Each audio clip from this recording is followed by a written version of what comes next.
Muy buenas tardes a todos, a todas. Les damos la bienvenida desde este espacio del Instituto de Estudios Judiciales a este encuentro, esta charla que se ha titulado ¿De qué hablamos cuando hablamos de derecho animal? Eh, la misma se ha organizado desde el Instituto a través de su Consejo Departamental en Dolores, y quien va a hacer uso a continuación de la palabra es el doctor Mauricio Janca, juez de la Cámara de Apelación en lo Civil y Comercial y presidente del Consejo Departamental del Instituto en Dolores. Bueno, muchas gracias, buenas tardes. Es un gusto esta tarde presentar al doctor Hugo Mauricio Trigo, que es abogado recibido en la Universidad Nacional de La Plata y ejerce la profesión en el Departamento Judicial de Dolores, especialista en Derecho Animal, ha sido miembro fundador y presidente del Instituto de Derecho Animal del Colegio de Abogados de Dolores y tiene una activa participación en los espacios académicos e institucionales sobre la temática. El tema es más que interesante, así que no voy a demorar esta introducción. Está en pleno desarrollo y habrán visto en los medios de comunicación como cada vez los tribunales se ven más inundados con casos que requieren la protección de los derechos de los animales no humanos. Así que, doctor Trigo, ya agradeciéndole su predisposición y su generosidad para compartir sus conocimientos, lo dejo en uso de la palabra. Bueno, primero, buenas tardes. La verdad es que lo primero que corresponde es agradecer estos espacios institucionales y académicos que se vienen generando, que cada día vienen despertando más interés desde todos los ámbitos. Así que en ese sentido, gracias al Instituto de Estudios Judiciales de la Suprema Corte, particularmente en el nombre del Consejo Departamental de Dolores, al doctor Janca por la convocatoria. Debo agradecer al Colegio de Abogados por haber facilitado institucionalmente esta posibilidad de exponer desde las instalaciones del colegio, y a todas las personas que se han tomado estos minutos, 50 minutos, 60 minutos que siguen, para poder compartir algo que, si bien no es nuevo, sí está en pleno auge, en pleno crecimiento, en pleno desarrollo. Y cuando digo que no es nuevo es porque hace mucho tiempo que la preocupación sobre los demás animales, si son personas, si son sujetos, si son cosas, ha despertado debates, inquietudes y discusiones desde lo teórico, desde lo académico, desde lo judicial, desde lo sociológico, desde lo antropológico incluso, en un montón de épocas diferentes de esta civilización humana en general.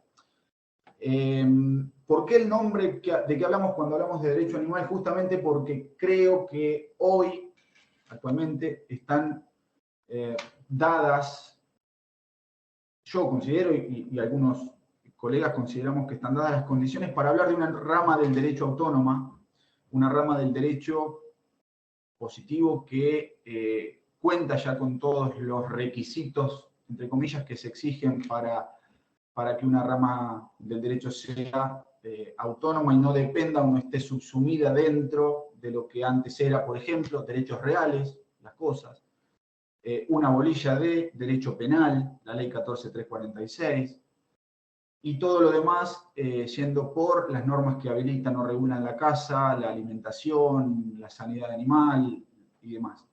Creemos que todo eso hoy es parte de lo que llamamos derecho animal, que contiene a los derechos de los animales no humanos.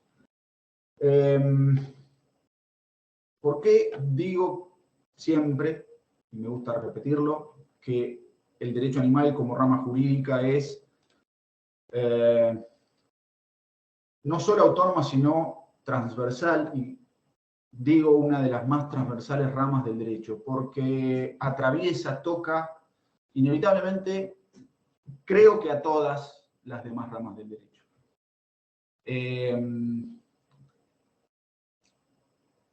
Es una de las alternativas para definir algo, comenzar por ahí por su exclusión, o por la exclusión, por lo que no es.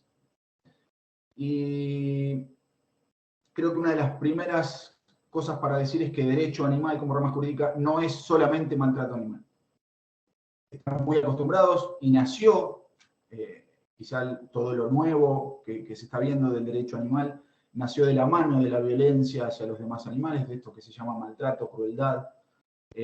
Nació básicamente esta construcción de la mano de la ley 14346, una ley penal complementaria del Código Penal, que tiene ya más de casi 70 años, 1954 a 2022, tiene 68 años.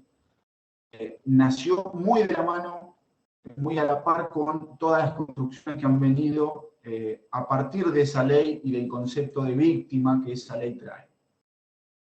Sin embargo, eso es solo una parte importantísima, trascendente, pero es solo una parte de esto que llamamos derecho animal. El derecho animal, en su transversalidad, atraviesa el derecho de las familias. Hoy se está hablando de ese vínculo socioafectivo que tenemos con los demás animales, con los individuos de algunas especies, eso es cierto, no con todos, con los que están más cercanos, con los que por costumbre y por domesticación hemos incorporado a los grupos familiares, pero inevitablemente está habiendo acciones que tienen que ver con...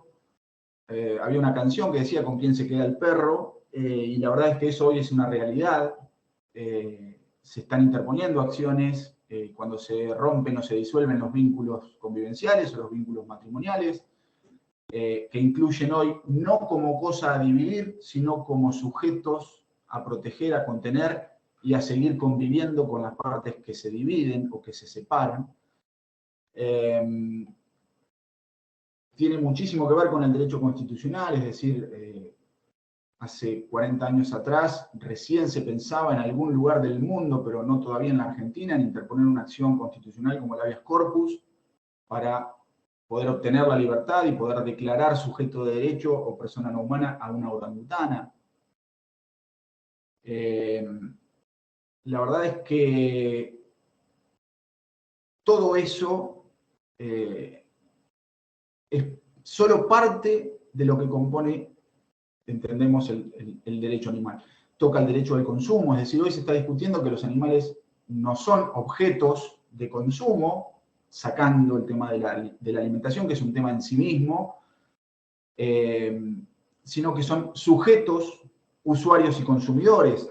Y para poner solo un ejemplo, está el caso de Coco, por ejemplo, el perrito que hace muy poco llegó a Ezeiza y hubo toda un despliegue desde los medios, desde la sociedad, desde las redes, de los grupos proteccionistas para contener y para proteger no solo a Coco, sino a su familia humana. Esto de que los perros no son paquetes, o los gatos, por ejemplo, no son paquetes que deben ir en como encomienda o como equipaje, sino que son usuarios del pasaje, son pasajeros. Todo eso toca el derecho del consumo. Ya se ha declarado en alguna de las jornadas previas incluso a la pandemia, allá por 2019, en las jornadas de derecho de consumo se ha declarado que debe considerarse a los demás animales como sujetos de especial protección en las relaciones de consumo. Ni hablar de lo que toca el derecho animal al derecho penal y procesal penal. Insisto con esto que ha nacido o se ha construido y se ha constituido, se ha afianzado a partir de esa relación casi en paralelo con la violencia hacia los demás animales y esa ley 14346.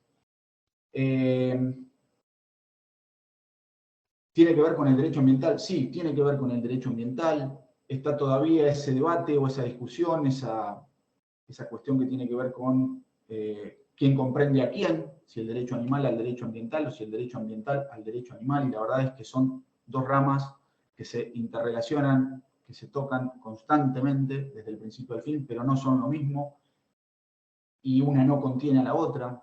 Para ponerlo en términos claros, ya en 2017 la Corte Interamericana de Derechos Humanos, si bien no es una sentencia, es una opinión, en esa opinión consultiva generada por la República de Colombia, dijo que el ambiente es algo que la Corte Nacional hoy está empezando a decir cada vez más reiteradamente, no es un bien que esté en beneficio del hombre, sino que también está en beneficio de los demás sujetos o de los demás individuos que habitan este planeta y que no son partes integrantes, sino usuarios, gestores de ese ambiente.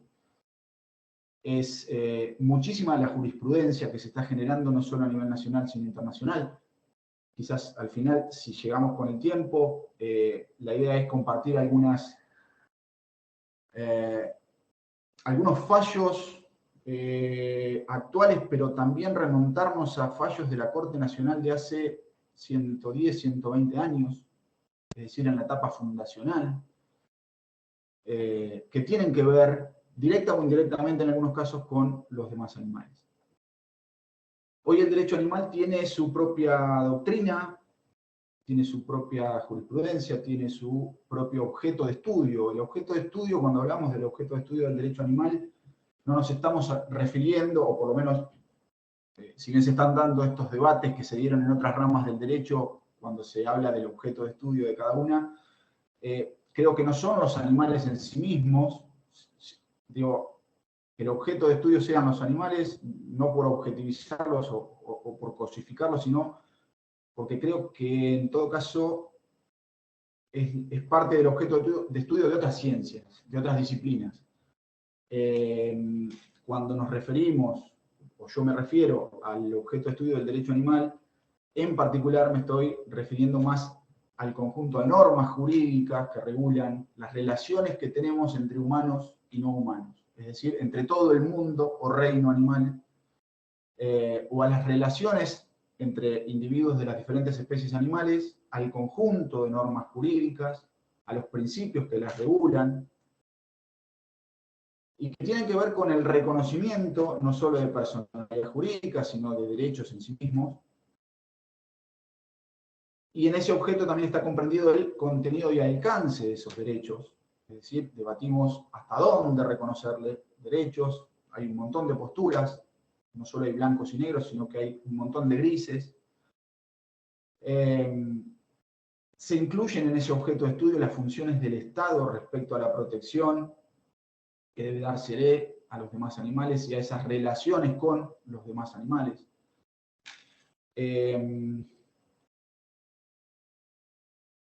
Hay un tema, hay un elemento muy característico y voy a ir constantemente, seguramente a lo largo de la charla, a este elemento, que es la violencia como eje transversal que hoy está a muchas de las ramas del derecho atravesándolas y tocándolas. Y en ese punto quiero detenerme particularmente con algo que en 1954, cuando se debatía el proyecto del diputado Benítez,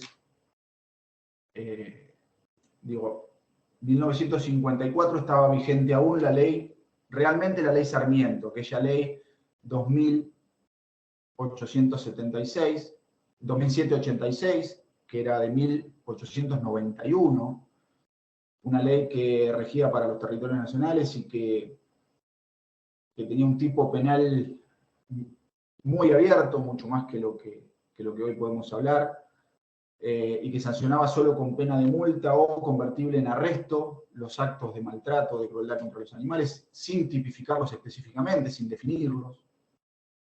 En 1954 el diputado Benítez, haciéndose cargo de un montón de cuestiones que ya venían debatiéndose y discutiéndose en la sociedad, presenta este proyecto de ley que termina siendo sancionado por el Congreso Nacional como Ley 14.346, conocida como Ley Benítez, mal llamada Ley Sarmiento.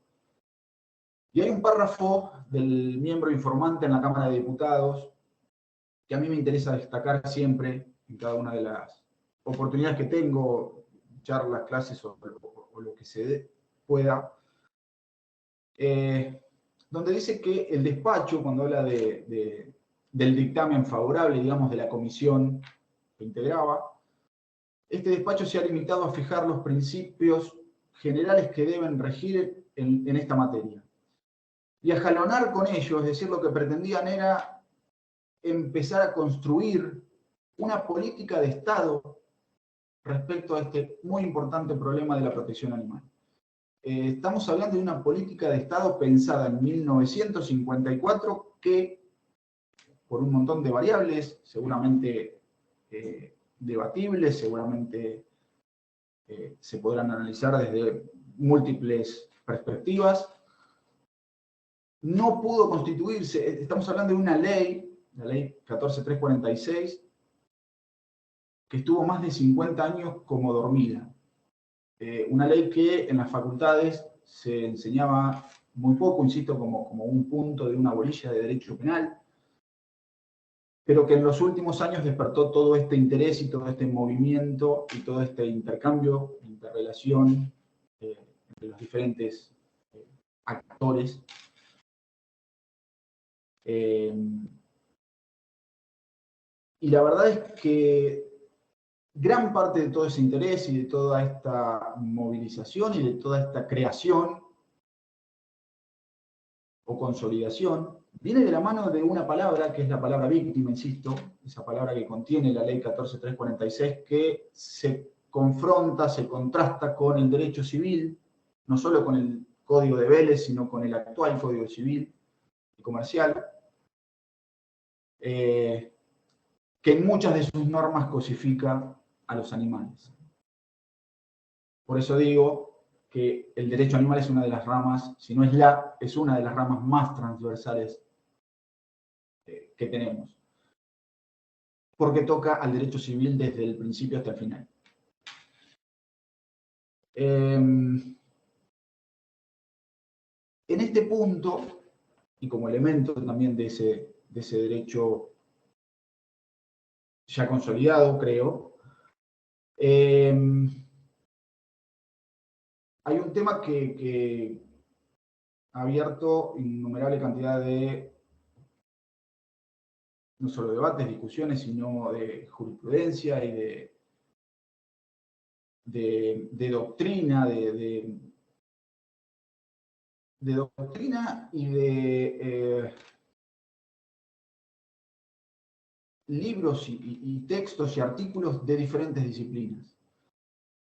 El que más nos nutre, o uno de los ámbitos de los que más elegimos nutrirnos, es el de la filosofía y el de la ética animal, esa ética animal que ya desde Nietzsche, desde Derrida, desde Levinas, hasta Horta, que son los teóricos de hoy, Cragnolini, una autora santafesina que ha escrito y que sigue escribiendo y que sigue enseñando todo lo que tiene que ver con ese reconocimiento del otro, del que hablaba Derrida.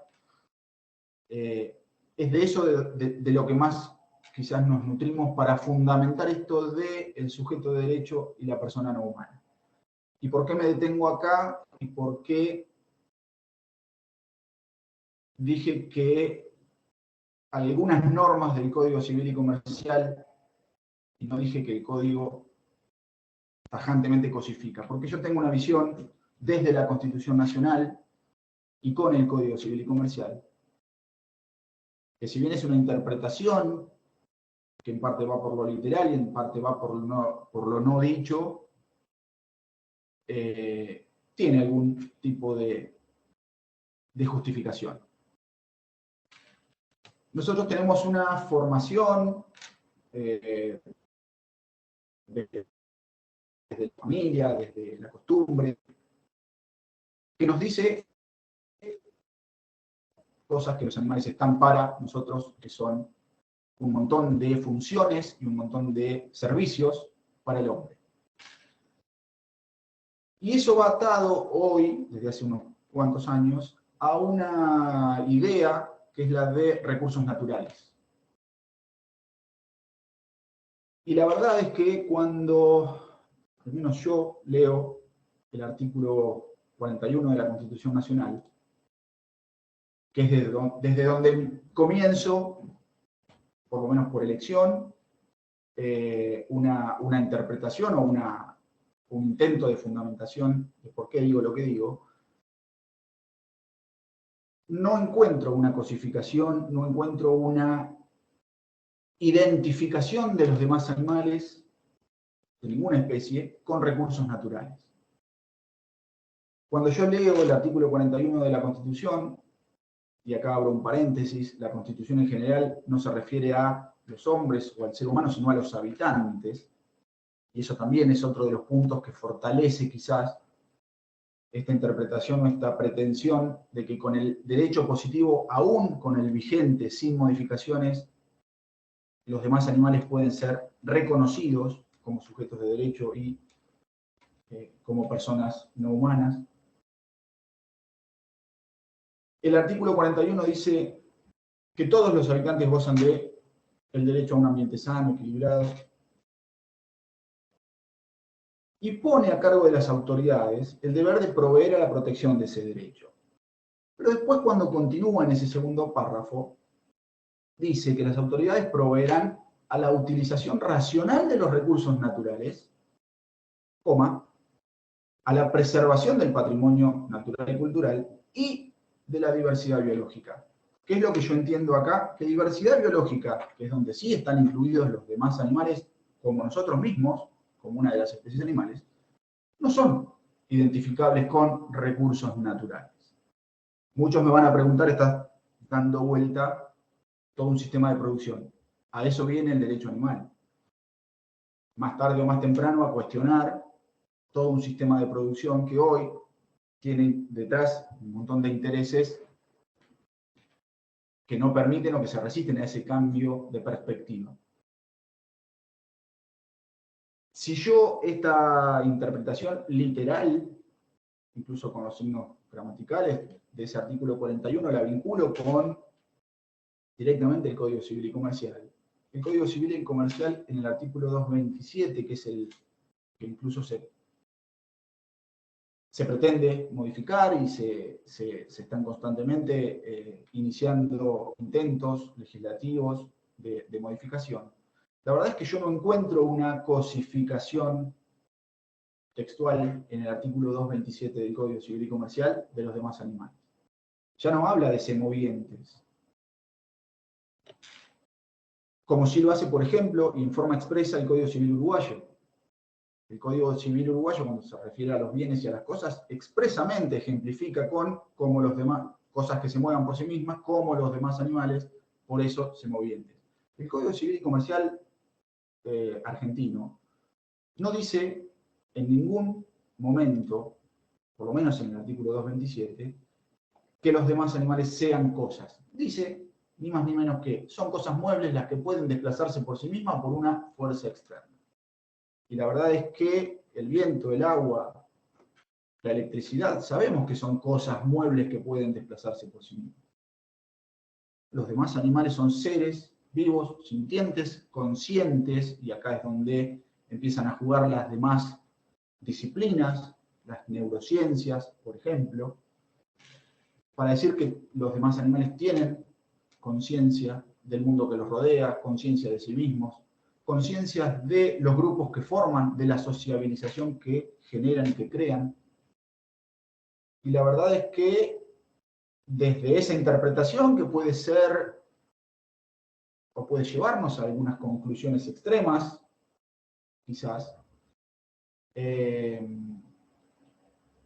yo no veo imposibilidad, no veo una valla insalvable para que con estas dos normas podamos seguir avanzando jurisprudencialmente como ya se ha hecho desde el fuero penal y como incipientemente se está haciendo desde el fuero civil y comercial, en el reconocimiento básicamente de... Hace mucho ruido muchas veces esto de la persona no humana, porque uno tiene inevitablemente la identificación a través del tiempo y de la costumbre y de la repetición de persona, ser humano, persona, ser humano. Y la verdad es que persona es una costumbre. una construcción jurídica, una construcción filosófica, una construcción cultural, que si se permitió en el derecho reconocer a la persona jurídica de existencia ideal, no debería haber inconveniente para reconocer a una persona jurídica de existencia física que sea humana o no humana. Esa, por ejemplo, es una de las alternativas. Incluso, insisto, con las normas que están vigentes. Es cierto que un reconocimiento legislativo expreso evita todo debate, o casi todo debate, porque también estaría la posibilidad de que desde algunos sectores, y voy a insistir con esto de los intereses productivos y económicos, sin personalizar en absolutamente nadie, también intentarían quizás declaraciones de inconstitucionalidad de una norma que les impida ejercer determinadas actividades económicas. Entonces, ni aún el reconocimiento expreso de los demás animales como seres sintientes o como sujetos de y con derechos evitaría en el futuro debates. ¿Por qué digo esto? Y porque tenemos un ejemplo en España. España recientemente ha reconocido en el Código Civil a los demás animales como seres sintientes, y sin embargo, por un lado, ese reconocimiento se limita a determinadas especies. Son los animales de compañía, como si el resto no tuviera sintiencia, no tuviera conciencia, no tuviera los mismos sustratos neuronales, no tuviera el mismo sistema nervioso central.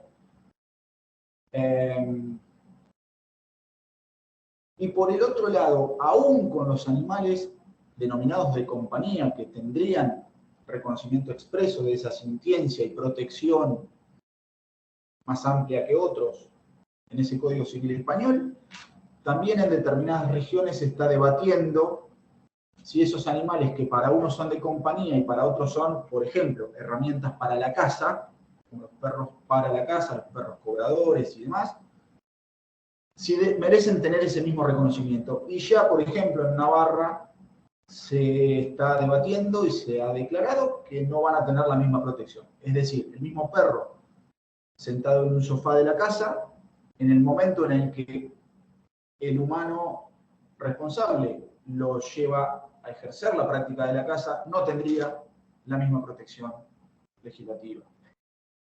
Digo, estos son los debates que están no solo en Argentina, sino en el mundo, en este derecho animal que es tan amplio, que es tan pasional. Digo, hablar de derecho animal, por lo menos para mí, es hablar a veces de nosotros mismos, es como vernos en un espejo y ver las cosas que hacemos, y que les hacemos a los demás animales, y cómo los consideramos, para que siempre sirvan como medio y siempre considerarnos los seres humanos el fin, cuando a partir de ese reconocimiento del otro, de esa hospitalidad, que después me voy a detener un par de minutos en los principios de este derecho animal, que también son otro de los elementos que se reclaman a una rama del derecho para ser autónoma, principios propios. Creo que algunos tenemos, algunos compartimos con otras ramas, pero digo, esa hospitalidad hacia el otro, esa hospitalidad para con el otro, para con el animal, que es un ser que existe, que está, aunque lo neguemos, nos lleva a ese debate filosófico y ético, por ejemplo, cuando Kant, reconociendo que los demás animales eran seres vivos y que sufrían, siguiendo a Bentham y a otros tantos, elegía o fundamentaba su elección de decir no son sujetos de derecho, o al menos no tienen un valor inherente, no tienen un valor en sí mismo, como sí lo tiene el ser humano. Digo, esos debates que atravesaron a las demás ramas del derecho, que atravesaron a la filosofía del derecho y que nutren la filosofía del derecho como como una materia común a todas las ramas, al derecho en general, esos debates también se dan y esos fundamentos, esas argumentaciones, también se utilizan dentro de este ámbito que es el derecho animal. Con un montón de información que en ese momento no se tenía, sí, es cierto. Hoy tenemos, insisto con esto, esas neurociencias, tenemos una antropología que hoy, por ejemplo, dice que las razas humanas no existen. Digo, todas estas cuestiones, hace 40 o 50 años atrás, apenas en algunos ámbitos muy reducidos se discutían. Hoy tenemos un montón de información, un montón de disciplinas, un montón de ciencias, de estudios, que nos permiten, con todo ese bagaje de conocimiento, fundamentar y sostener todas estas cuestiones que tienen que ver con la consolidación y la conformación de esta rama jurídica.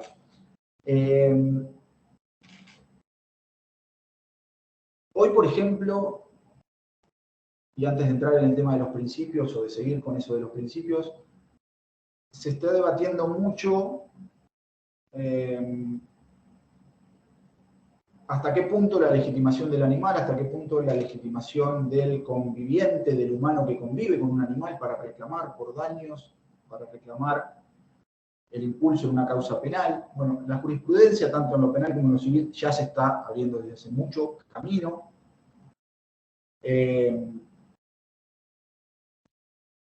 Y uno de los cuestionamientos, por ejemplo, que se hacía hace unos años, en esto de la legitimación era, y me acordaba de las discusiones sobre el anterior Código Civil, el artículo 1078, el artículo 1079, cuando se debatía la legitimación por el daño moral. Llegó un momento en el que no se dudó en declarar la inconstitucionalidad de esos límites, esas limitaciones a reclamar por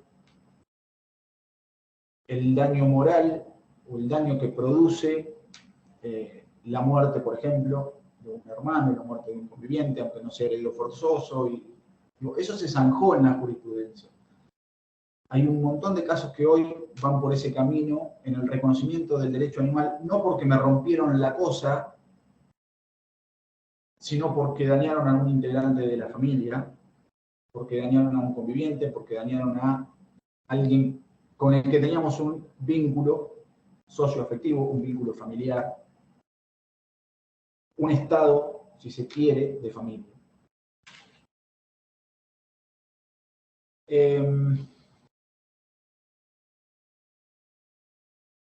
Cuando hablamos de los principios, de esos principios, me referí un poco al objeto, me referí un poco a las normas del derecho animal, pero cuando hablamos de los principios del derecho animal, hay algunos que son comunes a otras ramas del derecho, puntualmente son comunes con el derecho ambiental, como el principio de precaución, el principio precautorio, el de prevención. Pero de esos principios hay una sentencia muy reciente del Tribunal Constitucional de Colombia que declara inconstitucional o inexequible, que es el término que utilizan para lo que nosotros aquí decimos declaración de inconstitucionalidad, declaró inconstitucional la pesca deportiva. Esto fue hace un mes atrás. Y ahí es donde se consolida, donde nace, si se quiere, uno de los principios propios o más específicos del derecho animal. Ese principio prosintiencia, el principio indubio prosintiencia, en caso de duda, a favor de la sintiencia. ¿Qué fue lo que dijo la Corte Constitucional de Colombia? En 2019 ya había declarado inconstitucional la caza deportiva porque sostuvo que la casa deportiva no tenía raigambre cultural, no era algo tradicional, no tenía que ver con lo educativo. Dijo la Corte Constitucional de Colombia, no encuentra fundamento en ninguna de las excepciones reconocidas jurisprudencialmente a la prohibición del maltrato animal. La casa deportiva no es expresión de libertad religiosa, no tiene como objetivo la alimentación, no tiene como objetivo la experimentación médica o científica, no tiene como objetivo el control de especies, esto se conecta con ese concepto de plaga que también está en discusión, ni se trata de una manifestación cultural arraigada. Eso fue lo que dijo la Corte Constitucional de Colombia en el año 2019 sobre la caza. Hoy repite esos conceptos en relación a la pesca deportiva, pero agrega una cuestión que viene debatiéndose desde hace mucho y que el tribunal decide resolverla en caso de duda a favor de quien sería dañado si se lleva adelante la práctica. Es decir, como todavía no hay estudios, supuestamente, que determinen que todas las especies de peces sienten o no sienten, sacando a los mamíferos, sacando a los cetáceos, pero que sí está comprobado, lo que dice la Corte es, en virtud de los principios ambientales en principio, de prevención y de precaución,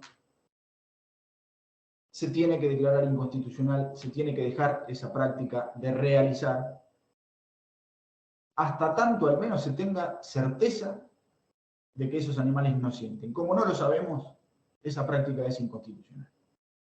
Digo, todos estos argumentos, todas estas fundamentaciones que ya están llegando, insisto, a los máximos tribunales de diferentes países. España en el 2018 también declaró inconstitucional un decreto, una ordenanza que en una región concreta habilitaba la caza de determinadas especies por otros motivos, no por la sentencia. Pero estas cuestiones que están llegando a los máximos tribunales por sectores proteccionistas, por sectores animalistas, están nutriendo también a ese derecho, a este derecho animal, ese derecho comparado se está gestando, así como Sandra, en ese fallo de 2015, que reconoce que es un sujeto de derecho, una orangutana encerrada en un zoológico, se exportó y dio la vuelta al mundo. Hoy otros tribunales están haciéndose eco y están reconociendo esa misma personalidad jurídica.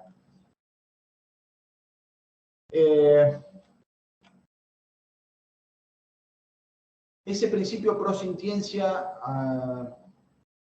insisto, va de la mano con los principios de realidad, por ejemplo, que ya tanto se maneja en el ámbito del derecho de familia, por ejemplo. Hay realidades que no se pueden desconocer por más que no haya una norma jurídica expresa.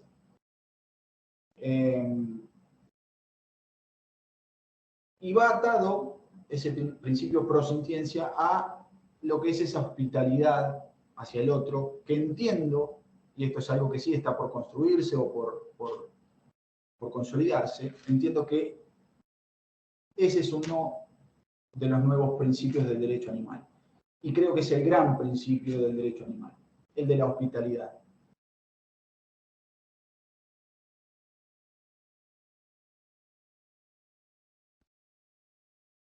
Humanos que tengan el mismo lenguaje, que tengan la misma habilidad intelectual que tenemos los humanos, que eran los debates que tenían Kant con sus contemporáneos, los debates que han tenido Peter Singer más acá, ya como ético y como iniciador desde su libro Liberación Animal, como iniciador de esta corriente ya de estudio que es la ética animal. Esos debates con Tom Regan, otro contemporáneo de Peter Singer, que debatían a ver si el valor de un animal, de cualquier especie, era superior al del hombre, era igual al del hombre, era inferior al del hombre, si eran medios si eran medios, si eran fines en sí mismos. Ese principio de hospitalidad creo que es el que termina por consolidarse o deberá terminar consolidándose como el gran principio del derecho animal que incluye a las demás especies y que termine dando ese cambio de perspectiva, así como perspectiva de la niñez y de la adolescencia, perspectiva de género, sin comparar las cuestiones y los ámbitos, que termine dando ese cambio de perspectiva hacia la acogida del animal, hacia la recepción y la inclusión de los demás animales, para, en definitiva, dejar de verlos como cosas, como mascotas, como regalos, como comida, como productos, como abrigos, como adornos, como ejemplares de la casa, como catálogos de un zoológico, como planteles de un feedlot, como trofeos, como paquetes de encomiendas, como recursos, como materia prima, como divisas que entran al Estado por las prácticas o por las diferentes actividades comerciales, como pesos y como cantidades, como propiedad, como generadores de renta, y empezar a ver a los animales como individuos, primero, como sujetos con derechos, como usuarios, consumidores, como pasajeros, como sujetos de una vida propia que no tiene por qué ser igual a la mía ni con los mismos proyectos, que generan acciones interpersonales, que generan acciones entre los propios individuos, que tienen sus culturas.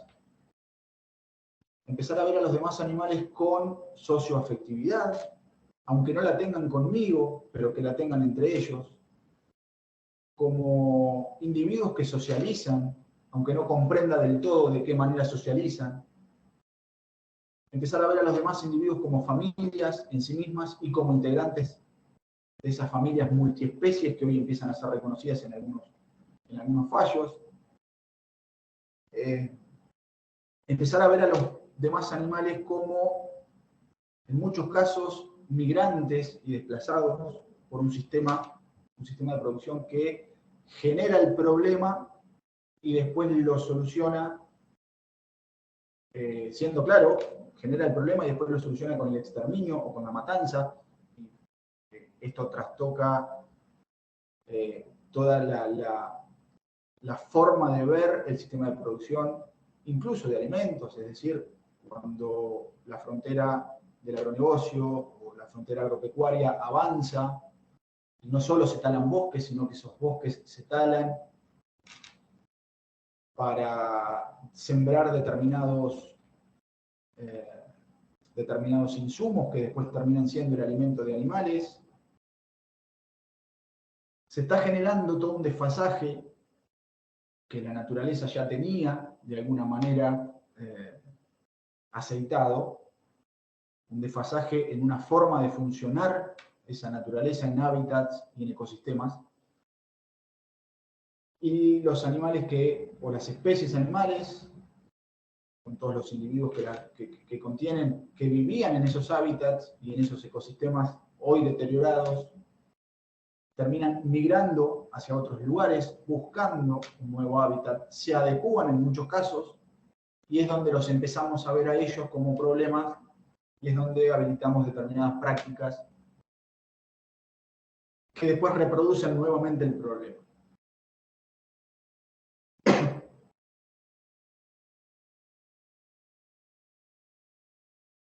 Digo, la verdad es que ver al derecho animal solo como el maltrato, evidentemente termina siendo un reduccionismo, evidentemente termina siendo una mirada solo parcial de qué es lo que implica el derecho animal como rama jurídica y de qué implican o cuál es el alcance de los derechos de los demás animales como individuos, como sujetos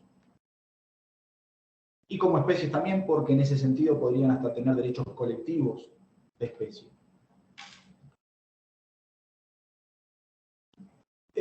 Yo voy a aprovechar estos últimos minutos, ya estamos en los, creo, 40 desde que iniciamos, 50, para comentar básicamente 3 fallos de la Corte Suprema de Justicia de la Nación Estamos hablando de 1869, 1908 y 1913 o 14. O sea, son fallos centenarios. Son fallos de la Corte Suprema de Justicia que tienen que ver con la anterior ley vigente de protección o de maltrato animal, con la ley Sarmiento, con la ley 2786, y en los que se debatieron, por ejemplo, tres cuestiones bien distintas. En una, se debatía en la ciudad de Buenos Aires, 1869, la instalación de una plaza de toros. Ese es el fallo conocido como Plaza de Toros. Una empresa que pretendía instalar en Buenos Aires una plaza de toros, para corridas, obviamente,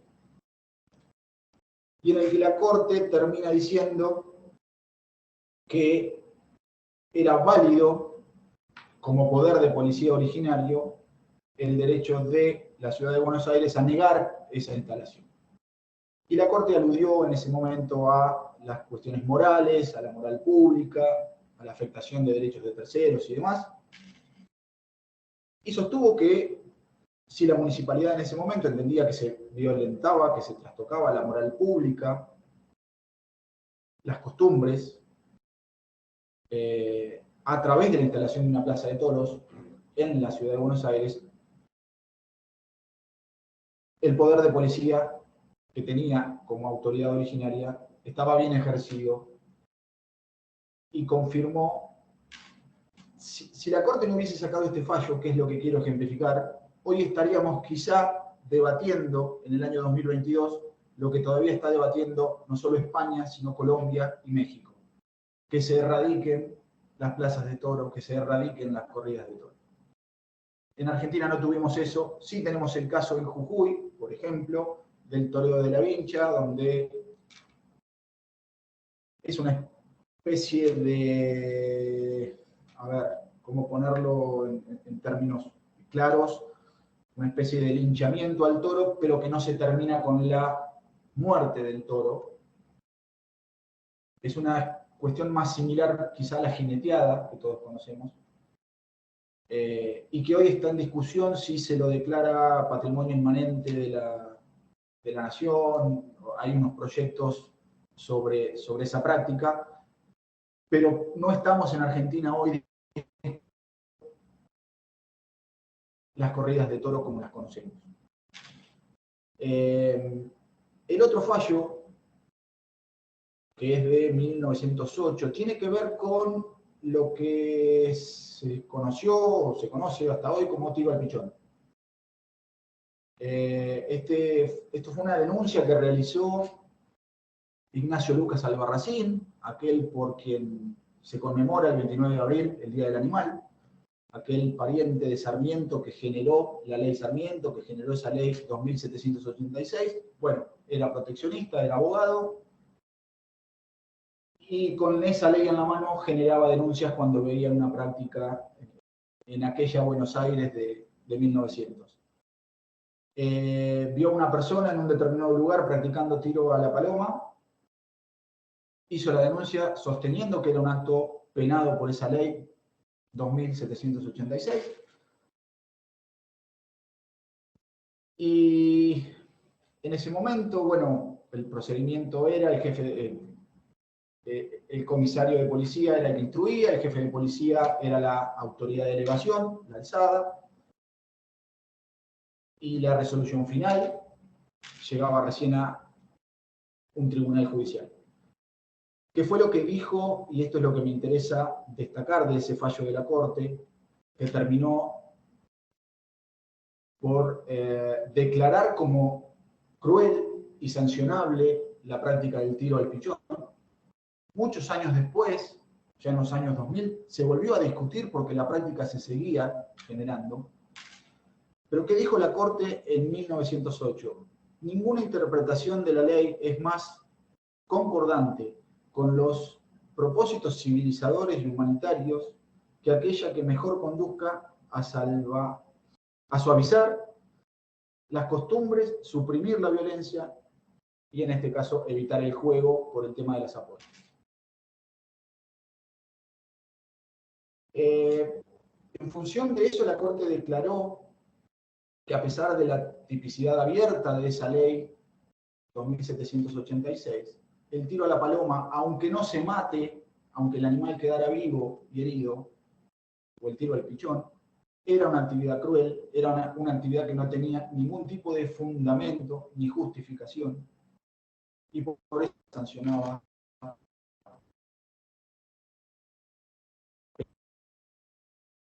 Y el último fallo que quiero destacar es de 1913, que en realidad no tiene que ver con lo que la Corte resolvió, porque la Corte no ingresó al fondo de la cuestión, y también era una denuncia iniciada por Ignacio Lucas Albarracín. Pero esto tiene que ver más con lo cultural, con lo tradicional y con el uso del lenguaje y con cómo las leyes con el tiempo tienen otra mirada y otra interpretación. El problema era la práctica de la doma de potros. Tiene que ver directamente con lo que hoy llamamos jineteadas. ¿Por qué traigo a colación este fallo y por qué traigo a colación este tema? Porque hoy está en varias jurisdicciones, en Santa Fe, en Neuquén, en La Pampa, en muchas otras provincias, se está cuestionando ya fuertemente y se está tratando de impedir la continuidad de esta práctica, que entendemos que es violenta, que entendemos que no está justificada y que, según yo entiendo, es inconstitucional por violentar la ley vigente, la ley 14346. ¿Cuál es el punto concreto que quiero traer a colación, digamos? Cuando se realiza esta denuncia, no se hablaba de jineteadas. Las jineteadas no existían en la República Argentina. No existían con ese nombre.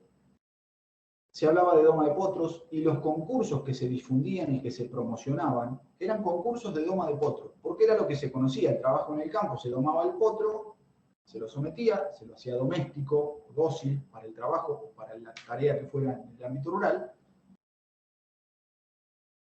y eso se lo trasladó en algún momento a un espectáculo comercial, a un espectáculo de exhibición, y se lo llamaba doma de potros igual que en el campo. Cuando se sanciona la ley 14346 en el año 1954, recién en ese momento, y al ser penalizada, no con el nombre de doma de potros, sino como parodia o como actos en los que se hostiliza a los animales, recién allí se empieza a utilizar el término jineteadas para distinguir lo que es la doma de potro en el campo y lo que es la jineteada como espectáculo o exhibición.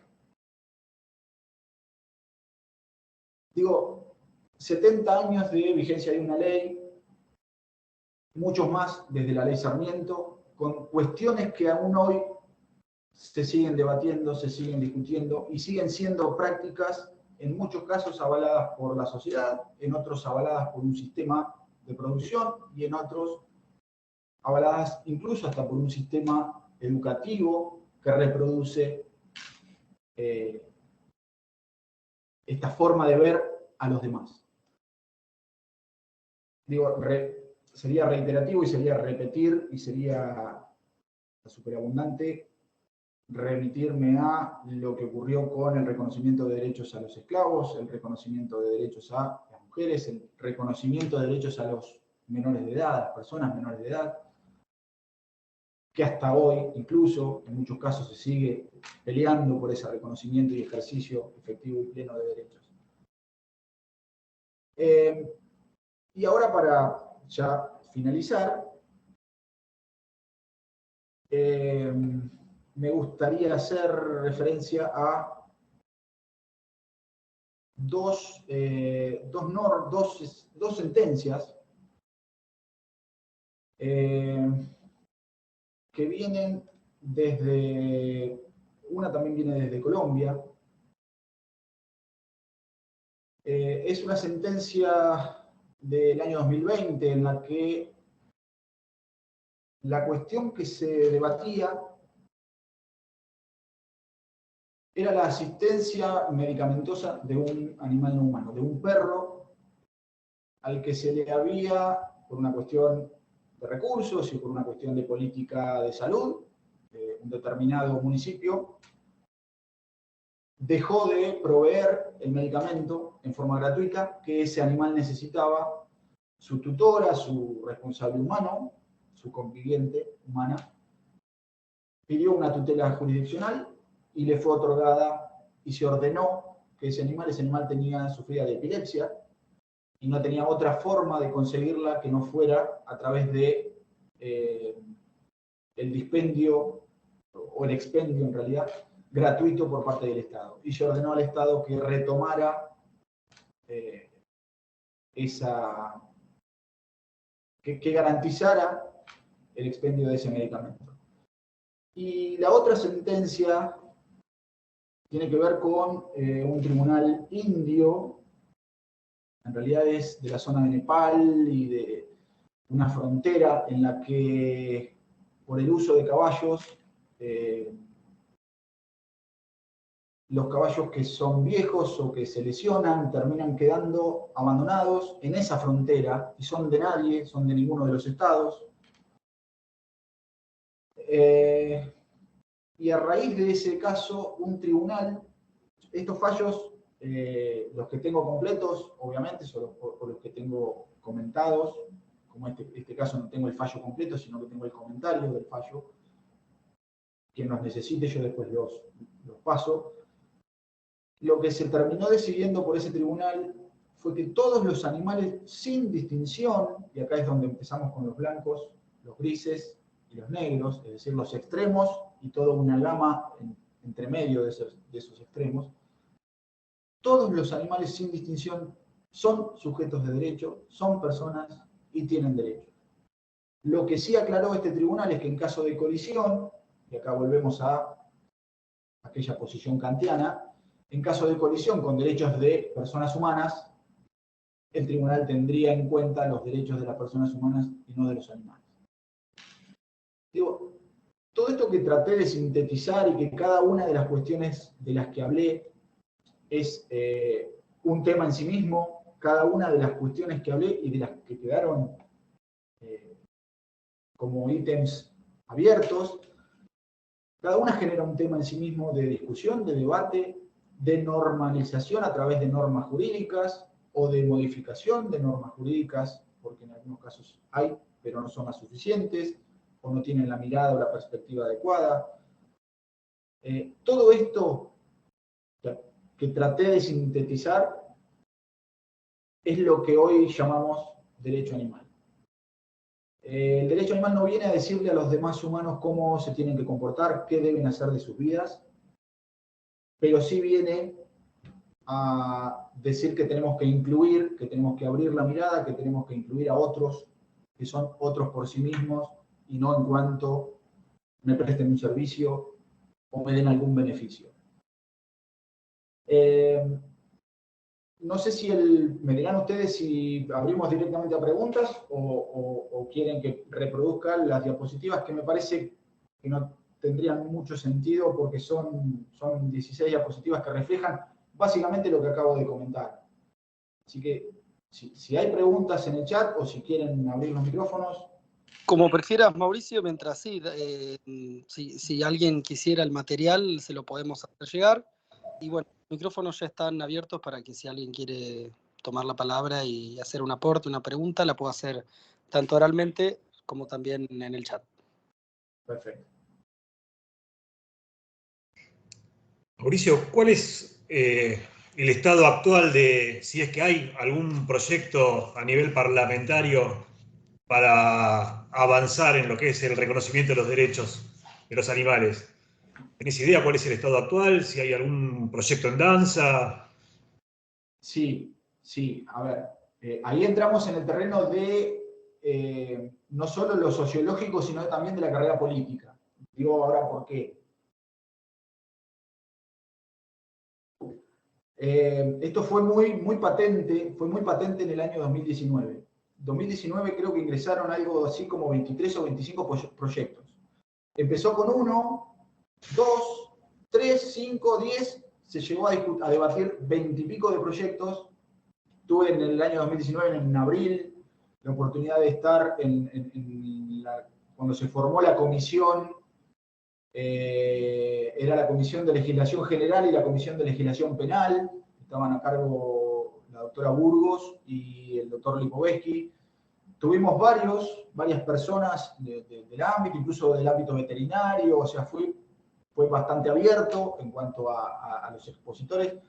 Tuvimos la oportunidad de ir a exponer, defender alguna posición y demás, y la verdad que fue impresionante ver la cantidad de proyectos que se habían presentado y que incluso después de abierta esa sesión, esa serie de reuniones, se seguían presentando. Terminó eso con un dictamen en diputados que no llevó ningún proyecto a recinto y después se frustró todo porque, insisto, con esto de los intereses que hay detrás, que a veces son políticos, que a veces son económicos y que a veces son de otra índole, pero que muchas veces son fuertes. Se terminó con un dictamen que no convenció no convenció casi a nadie, para modificar básicamente lo que era lo que es la ley 14346. Ampliar la cantidad de tipos penales, ampliar sobre todo el monto de penas, que es algo que la sociedad reclama mucho y que esto choca con un montón de cuestiones que hoy se debaten en el derecho penal, pero la sociedad reclama aumento de penas. Y se terminó con un dictamen que tenía cosas que nadie esperaba incluso.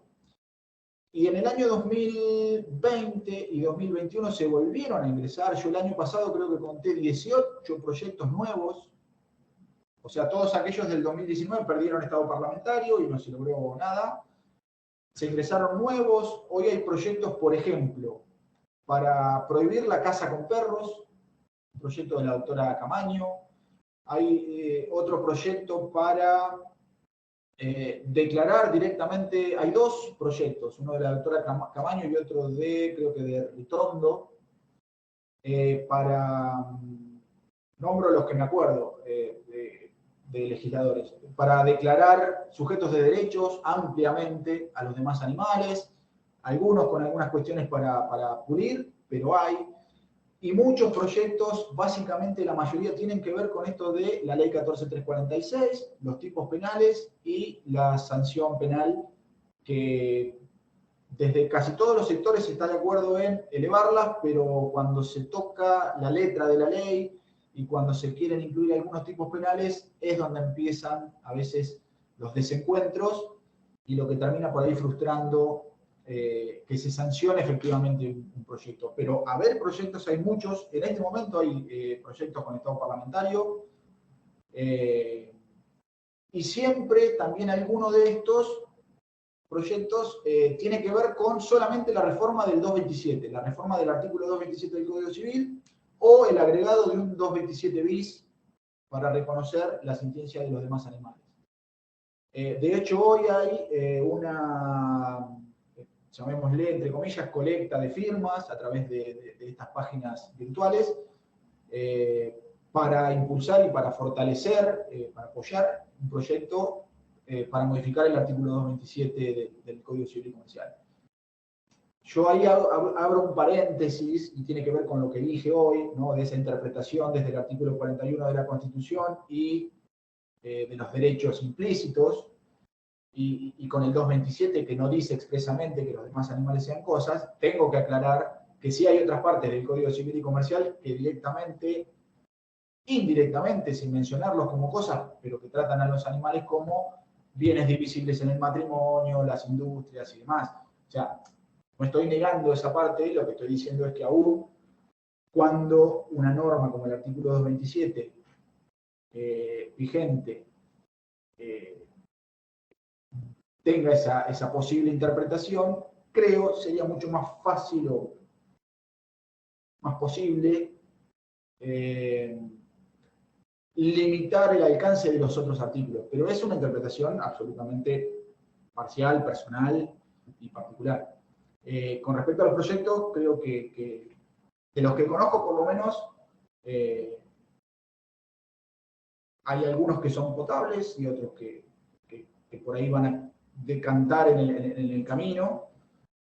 Hay proyectos para, por ejemplo, determinadas actividades, para la exhibición de animales, para eso siempre que se toca la cuestión animal en la sociedad, en los medios y demás, hay una andanada de proyectos, siempre.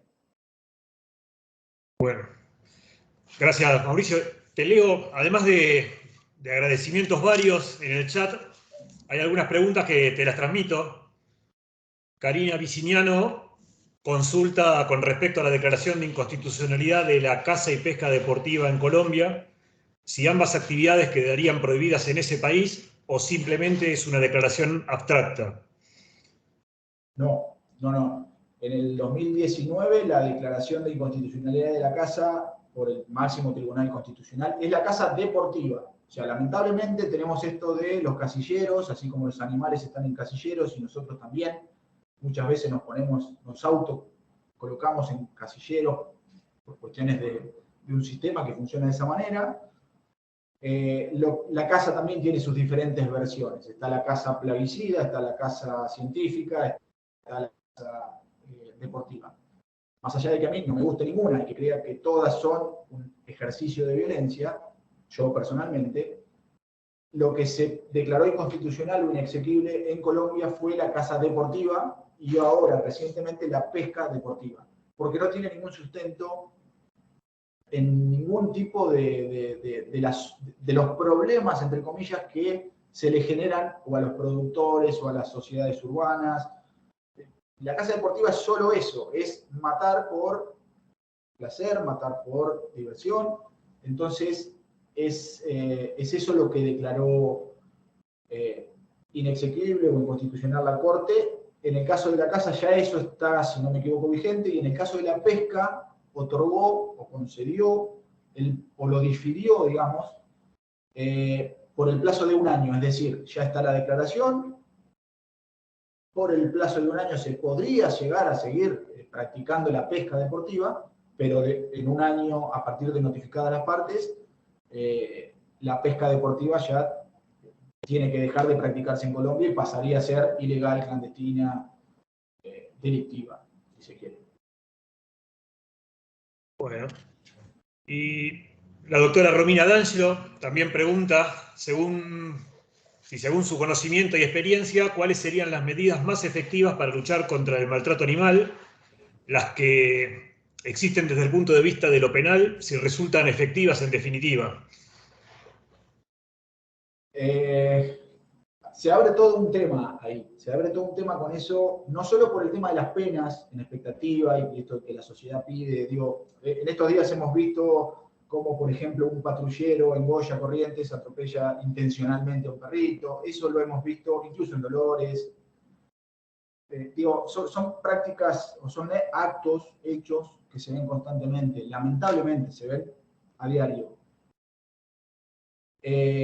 Una de las formas es que haya sentencias, que esas sentencias se cumplan, más allá del monto de pena en expectativa. Que eso es una cuestión que no puede zanjar la jurisprudencia, sino que lo tiene que decir el legislador. El legislador en algún momento se va a tener que sentar y decir si las penas tienen que ser más altas o no.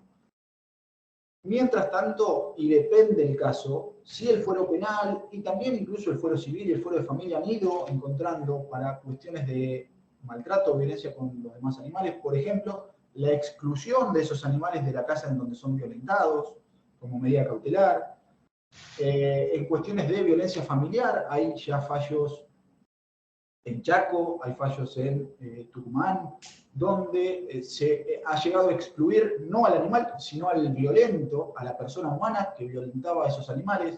¿Y por qué? Porque además de violentar a los animales, evidentemente había una cuestión de ciclo de violencia, escalera de violencia, y trascendía a los restantes integrantes de la familia humana. Entonces se decidió excluir de ese domicilio al maltratador Hay un montón de herramientas. A veces uno no está acostumbrado a ver y escuchar que en el fuero penal se dicten medidas cautelares, pero la verdad es que todo el tiempo se dictan medidas cautelares de este tipo, pero va a depender mucho del caso, va a depender del contexto. No es lo mismo un perro, por ejemplo, para referirnos solo a los perros, ¿no? Que son por ahí los que más diariamente uno quiere proteger, y no entrar en las cuestiones de producción y alimento y demás. Un perro comunitario, que es aquel que los vecinos de la cuadra o del barrio alimentan, sostienen, cuidan, quieren, y que a la noche dejan dormir en un pasillo o en un hall o en un garage, y que durante el día está afuera porque ya cada uno tiene sus perros convivientes y demás. Es muy difícil una medida cautelar que no sea, si es maltratado ese animal, si es violentado ese animal, es muy difícil una medida cautelar que no sea sacarlo de ese lugar a él o a la persona humana, pero ya no sería sacarlo de un domicilio, o sea, es sacarlo de la vía pública. Entonces ahí tiene que intervenir el Estado con recursos, con infraestructura, que es algo que también se demanda. Es muy, muy, muy amplio todo este tema, no solo de las medidas cautelares, sino de cómo intervenir, a dónde llevar a los animales, de dónde sacar recursos. La mayoría de las cuestiones tienen que ver con recursos de los particulares, de las personas, cuando se puede una ONG, pero si no, particulares que solventan los gastos que implica poner en protección y en cuidado y atender incluso médicamente o clínicamente a ese animal. Las medidas son muchas, las que se pueden tomar. El problema es qué recursos tenemos para que se cumplan, y va a depender mucho del caso. Muy bien. Doctor, pregunta ahí a alguna persona si hay algún grupo de debate que usted conozca, que participe para tratar estas cuestiones, para pasarle, digamos, ya fuera de lo que es esta actividad académica. A ver, sí, hay grupos, en redes sociales, grupos de WhatsApp, eso como en cualquier otro ámbito de abogados que nos dedicamos a estos temas. Hay grupos de Facebook, hemos hecho algunos encuentros, se han hecho encuentros nacionales, se han hecho encuentros regionales. Siempre se están generando este tipo de encuentros, de debates y de charlas para tratar a ver, siempre lo que quedan son más preguntas que respuestas, y eso es algo que siempre tengo claro, porque está todo tan en crecimiento y es tan abarcativo el derecho animal como rama, que siempre hay algo nuevo, siempre hay algo que tiene otra mirada, que tiene otro enfoque. Hay una norma que se conoce en una provincia y que se puede pedir algo similar, aunque no esté regulado en la nuestra. Siempre hay grupos de debate, grupos de charlas y de intercambio con esto. No sé concretamente si por ahí se refiere a redes sociales o a jornadas que se hacen. Eso tratamos siempre de difundirlo. Cuando hay algo que sea público y demás, tratamos siempre de difundirlo. Perfecto, doctor. La verdad que sumamente interesante, superó las expectativas en cuanto a lo que esperábamos, que ya eran bastante altas. Veo, le transmito, por si no está leyendo el chat, muchísimos agradecimientos y mucho interés por el material. Así que, para tranquilidad de los que escriben, quienes ya pusieron el mail, se los vamos a transmitir, que tomamos nota de todos los correos electrónicos. Y quienes aún no lo pusieron pueden escribir al Consejo Departamental Dolores, al mail, y desde ahí les contestamos con el material. Ahí en el chat acaban de poner justamente la dirección de correo electrónico. Salvo que alguno levante la mano ahora, si no, podemos ir cerrando la charla. Doctor, le hago extensivo todos estos agradecimientos. Le reitero lo del principio. Muchas gracias por la predisposición y la generosidad de compartir todos estos estudios que seguramente habrán llevado tiempo y trabajo, más allá de que se nota que es un apasionado.